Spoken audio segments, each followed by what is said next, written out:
Bonjour, nous sommes le samedi 4 juillet 2020, donc je vais faire une petite analyse du CAC 40 pour lundi. Sur la dernière vidéo, on avait vu la formation d'un triangle, donc je vais la répéter, tout simplement pour que ce soit bien clair. On avait tracé ici une droite, voilà, ici, sur les points que vous avez ici plus haut et ce point-là qui était presque un plus haut. Et on avait retracé une autre droite où on avait là cette petite tendance haussière qui s'était donc sur les plus bas, qui s'était profilée. On va retracer ça exactement pour que ce soit un vrai triangle, mais vous voyez bien que c'est une formation de triangle. Les cours sont sortis par le haut, donc là, on peut considérer que c'est un signal d'achat. On voit ici que sur DMI, Directional Index Movement, vous voyez ici votre signal d'achat aussi. Donc on a deux paramètres, deux indicateurs qui nous donnent le sens achat. Ici, on va aller dans les indicateurs fondamentaux. On va rajouter pour un petit peu nous donner un peu plus de... Voilà, donc on a mis le parabole XR, on voit qu'il est lui aussi acheteur. Donc ça nous donne un peu plus de conviction dans l'achat. On va se remettre un autre indicateur qui est une moyenne mobile. On va la paramétrer sur... Là on vient ici, c'était automatiquement paramétré sur 9. Je vous le rappelle, ici vous revenez dans le paramètre. On va la rendre un peu plus grosse et on va la paramétrer en 12 jours. Donc vous avez votre moyenne mobile 12 jours. On va rajouter encore une moyenne mobile qui va nous servir à décider de l'achat ou de la vente. Et celle-là, elle est donc paramétrée en 9. On va la changer et on va paramétrer sur 2 jours. On va aller dans le style. On va la mettre en rouge cette fois-ci. Et vous choisissez vos couleurs. On la met en gros. OK. Et là, donc, on s'aperçoit que vous avez donc DMI acheteur, parabole XR acheteur, sortie de triangle à l'achat. Vous avez ici une configuration où vous avez votre rouge là qui croise la moyenne bleue, donc en moyenne mobile 2 jours, 12 jours acheteur. Ça fait donc beaucoup de paramètres acheteurs, puisqu'on en a donc 1, 2, triangle 3, 4 avec donc la moyenne mobile. Et là, on va retourner sur un autre système puisque Zone Bourse ne donne pas ce système. Donc sur Zone Bourse, vous avez créé un compte. Vous allez mettre le CAC 40 en graphique. Je vous rappelle que le code du CAC 40, c'est PX1. Vous le paramétrez ici sur un an. On va chercher le style de cours en bougie. Donc ici, cette droite, on va la sortir. Et vous avez là toujours votre sortie de triangle qui était déjà tracée. On va la laisser. Et puis par contre, là, on va aller sur Kagi, système Kagi, qui vous donne en fait un achat depuis assez longtemps, puisque depuis 4550, lui, il est acheteur. Il est toujours acheteur. Donc c'est bien. Vous avez 5 indicateurs qui sont à l'achat et surtout là on a une validation de sortie de triangle puisque cette bougie rouge elle était peut-être négative, mais c'était une occasion peut-être de rentrer à meilleur compte. En tout cas, on n'est pas revenu dans cette zone du triangle qui aurait invalidé bien sûr le signal d'achat. Donc on est toujours acheteur sur ces signaux. Maintenant, j'aimerais vous, puisqu'il nous reste un petit peu de temps, vous parler de d'autres indicateurs. On va donc retirer tous ces indicateurs et j'aimerais vous parler d'un indicateur qui est très sympa mais beaucoup plus compliqué qui s'appelle Ichimoku. Donc vous allez ici sur indicateur et donc Ichimoku, enfin que je le retrouve. Il est là, voilà. Vous le fermez. Alors Ichimoku, c'est quelque chose quand vous l'ouvrez, vous êtes novice, vous avez tout de suite qu'une seule envie, c'est effectivement c'est de le refermer parce que vous dites là, je comprends rien, très compliqué à comprendre et effectivement c'est pas si simple que ça et il y a énormément de manières d'analyser Ichimoku. Le tout est de trouver votre manière à vous. Donc aujourd'hui, on va uniquement voir une des manières relativement simples d'utiliser Ichimoku, c'est de voir les niveaux de résistance. Donc là, vous avez Kumo. Ce qu'on appelle Kumo, c'est en japonais, c'est le nuage. Donc là, vous avez un nuage ici. Et là, vous avez une réversion. Vous voyez ici, le nuage s'inverse. Donc ce qui est intéressant dans une réversion de nuage, c'est souvent des changements de tendance. Là, donc, on avait, si vous regardez cette ligne-là, qui est toute droite, en fait, si vous mettez votre bougie ici, on voit bien que vous avez un range ici où toutes les bougies sont venues taper sur cette ligne-là, qui a servi en fait de support. Donc on est venu sur ce support-là, plus ou moins, hein, bien sûr. On a venu taper, taper, taper, et puis là, on voit qu'en fait, on n'a pas pu casser.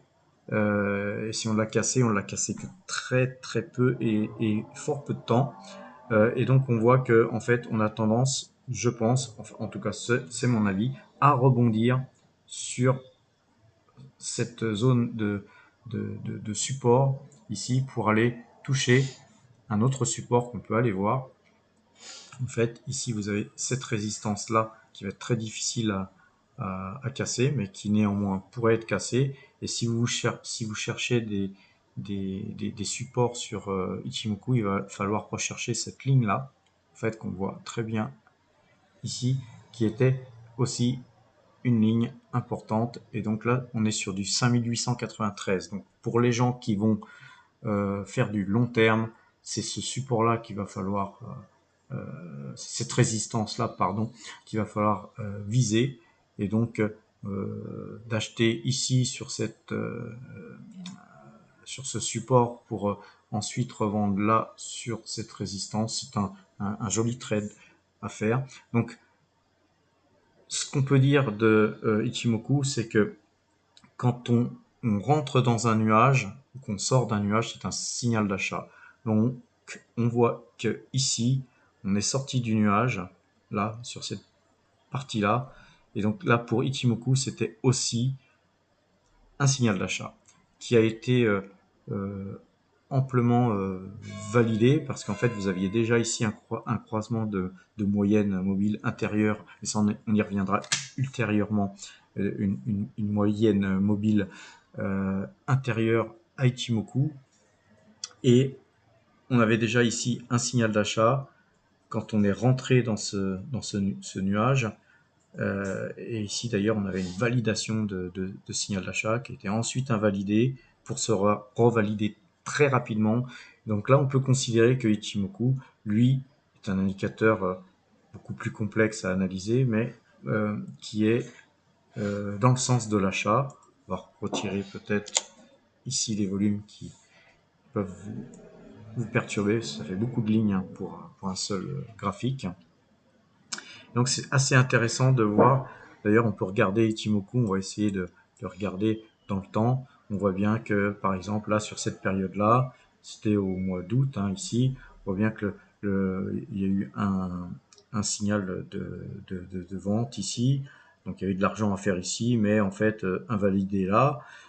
Et ensuite, effectivement, on est sorti de là. Et on voit bien que sur Ichimoku, vous pouvez protéger vos gains, hein, quand vous avez des gains pour les protéger. Et on voit bien que de toute façon, à un moment donné, le marché, quand il a baissé, il est revenu s'appuyer sur un support pour ensuite rebondir, mais on voit bien que le marché il est resté néanmoins acheteur durant toute cette période. Donc vous voyez, ça fait quand même une longue période où vous voyez ici, si vous aviez acheté ici même à 5584, on voit que le marché ensuite il s'est vraiment déclenché vendeur ici, c'est très longtemps après, hein, quand même, à 5879.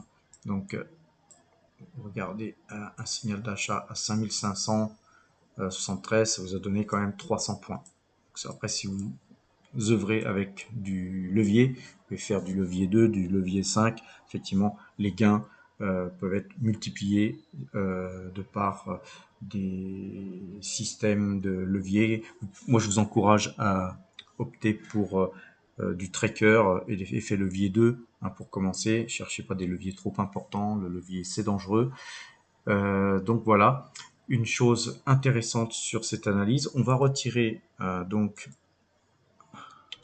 cette analyse de Ichimoku. On y reviendra parce que c'est un système assez complexe qui mérite plusieurs vidéos.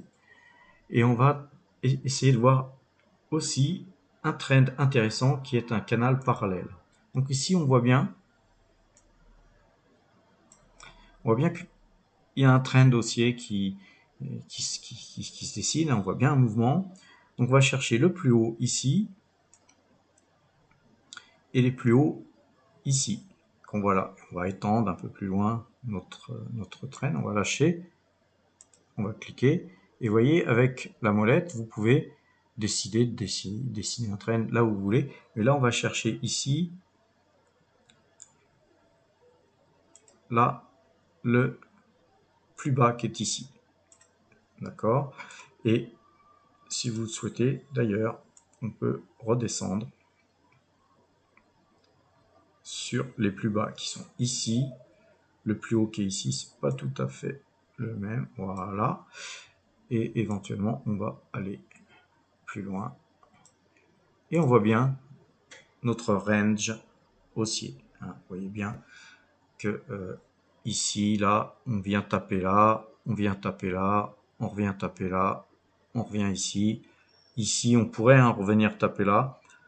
Là, visiblement, la tendance est de venir taper là. Mais l'avenir nous le dira. Hein. Nul n'est prophète. Mais en tout cas, les objectifs, c'est soit ici, soit ici. Il n'y a pas besoin d'avoir fait 20 ans d'études pour se déterminer sur un trend range comme celui-là. Il n'y a pas besoin de trop d'explications. Hein. On voit bien les objectifs, c'est à peu près les 5570 ou peut-être les 4810, hein, quelque chose comme ça. Donc à partir de ce moment-là, vous pouvez vous forger vos stratégies.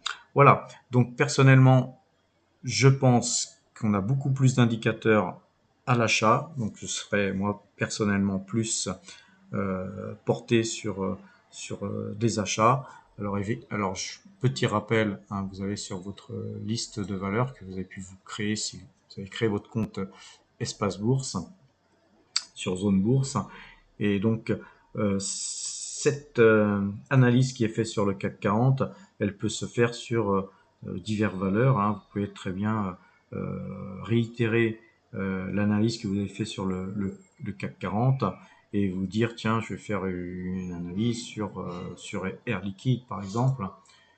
Donc vous ouvrez le graphique d'Air Liquide par exemple. À partir de ce moment-là, vous allez sur graphique.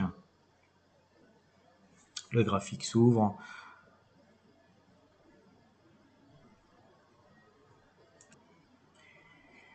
On retire l'analyse par défaut et vous voyez qu'ici vous pouvez aussi enlever les volumes et puis tracer vos traînes. Si on veut faire un petit, une petite droite de tendance ou tout simplement un canal parallèle, on va se mettre sur le plus bas, on va se mettre sur les plus bas et ici on va donc valider, on clique et on va tirer ici. Voilà, et on s'aperçoit que en fait sur Air Liquide, on a aussi un range qui est un peu différent du CAC 40, mais qui, faut le dire, est une valeur très résiliente, qui a beaucoup résisté durant la crise du coronavirus. Donc elle n'a pas été touchée des beaucoup plus bas, hein, puisqu'elle a été très brièvement sur les 95 euros, alors qu'elle venait de 136 euros. Et on voit que en fait, son objectif, hein, c'est de remonter, je pense, très rapidement sur les 145, 150 euros. Hein. C'est une valeur qui mérite bien d'aller revoir ses plus hauts, qui étaient 140 euros, voire de les dépasser. Donc on est dans un range, là par exemple sur Air Liquide, où on peut aussi tracer des triangles, mais là par exemple sur un triangle comme Air Liquide, parce que vous avez beaucoup de sortes de triangles, là on s'aperçoit qu'ici il y avait un gap, vous voyez là ce gap c'est un grand trou qui a été comblé, hein.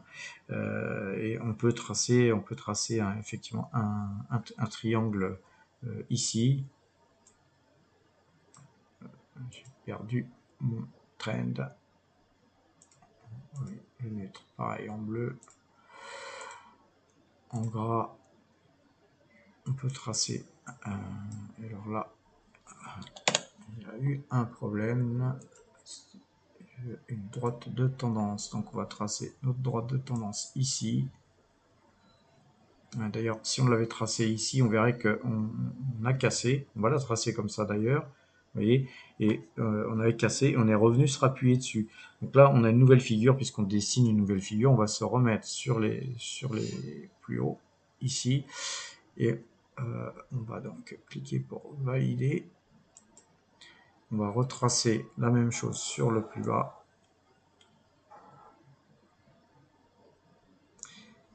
Et là, on voit bien qu'on a aussi un triangle, sauf que c'est un triangle ascendant.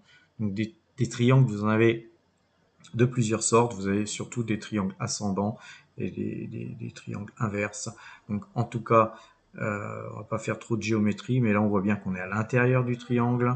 On reviendra, hein, sur les triangles, que l'objectif il est soit de casser, soit de revenir taper ici pour reprendre de la force pour pouvoir casser ici, ou revenir ici pour reprendre de la force pour casser ici. Quel que soit le sens, il y a un moment donné, le triangle va nous donner une sortie, hein, de triangle, et nous donner un signal soit d'achat, soit de vente. En tout cas, pour Air Liquide, hein, c'est une valeur qui est quand même somme toute très solide, et quand on voit qu'elle a été franchir d'ici à là, dans un tel mouvement sur une valeur pareille, sans faire d'analyse graphique, hein, on peut voir qu'entre ici et là, c'était des zones d'achat, parce qu'il y avait forcément des ventes excessives.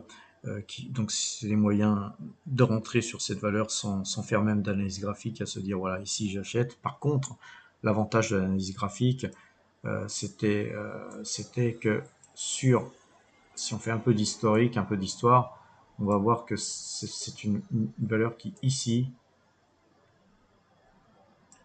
était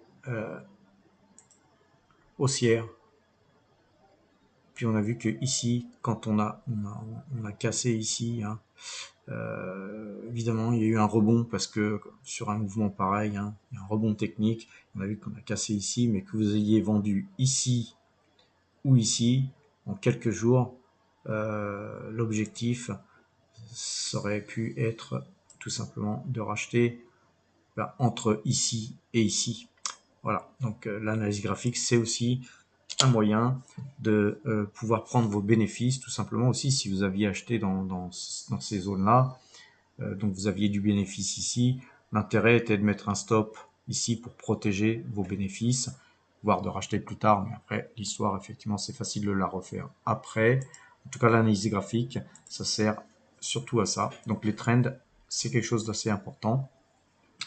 Voilà, donc cette analyse sur le triangle. On peut aussi mettre, si vous le souhaitez, tout un tas d'autres choses. On peut revenir sur Ichimoku, par exemple, que voilà. Et on voit très bien que, si vous voulez, là, on est sorti du nuage. On voit que là, les moyennes sont acheteuses. il n'y a pas de signaux de vente, hein. On voit bien qu'ici, le DMI, Directional Index Movement, est à l'achat aussi. Si vous mettez les moyennes mobiles 2 jours, 12 jours, c'est aussi à l'achat. Vous prenez le Kagi, c'est à l'achat. Je ne vais pas vous les montrer, mais vous pouvez le faire par vous-même. Vous verrez que tout est acheteur sur cette valeur. Donc si vous l'avez, ben, on la conserve. Voilà. Eh bien, écoutez, je vous souhaite un bon week-end et puis je vous dis à lundi. Au revoir.